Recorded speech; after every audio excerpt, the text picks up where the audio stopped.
It was a political alliance that raised eyebrows as bitter rivals joined hands to form a so-called unity government led by Malaysia's 10th Prime Minister Anwar Ibrahim. 1 year on, political observers say relations within the Madani government have been positive. The cabinet appears to be united and cohesive. I think the best benchmark is you compare it with the first Pakatan Harapan government in 2018.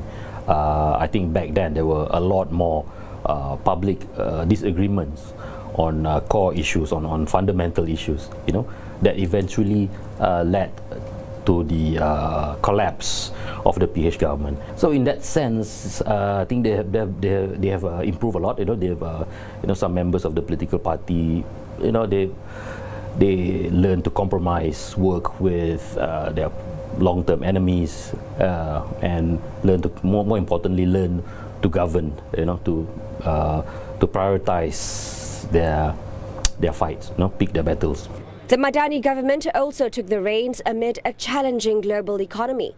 Investors were holding back while the cost of living was increasing rapidly. Revitalizing the economy became a paramount objective.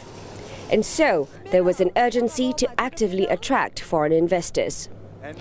Malaysia also launched a series of industrial plans and policy roadmaps which aim to steer the country towards a more defined future. The policy uncertainties and inconsistencies have now been more or less resolved given the stability that the government has projected over the past year. So in that sense, they have stabilized things and managed to project their ability to govern. But of course, there is a lot of room for improvement. There needs to be greater cohesion within the cabinet in terms of delivering on some of its promises. There needs to be a real push to prioritize the performance of the domestic economy. The Madani government's political strength was also tested in August when 6 states went to the polls.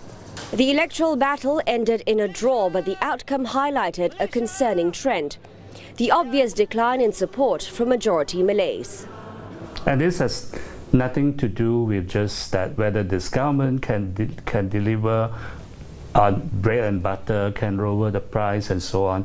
Yes, if the government fails to even manage the economy well, they'll be punished. But even if they do well, the opposition would have plenty of ways to force the Malay voters to ask and say, do you want to choose a Malay-dominated, absolutely dominated government, or one that is more multi-ethnic? And so, multi-ethnicity can be a political liability in Malay politics.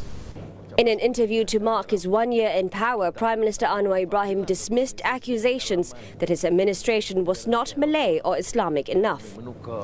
UMNO, once considered the sacred party for the Malays, plans to bolster Malay economic agenda through colloquiums and conventions.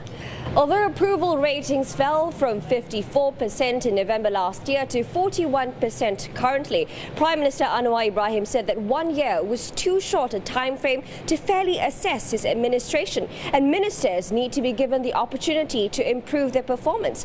However, he did not rule out a possible cabinet reshuffle if the situation demands it. Afifa Arifin, CNA, Kuala Lumpur.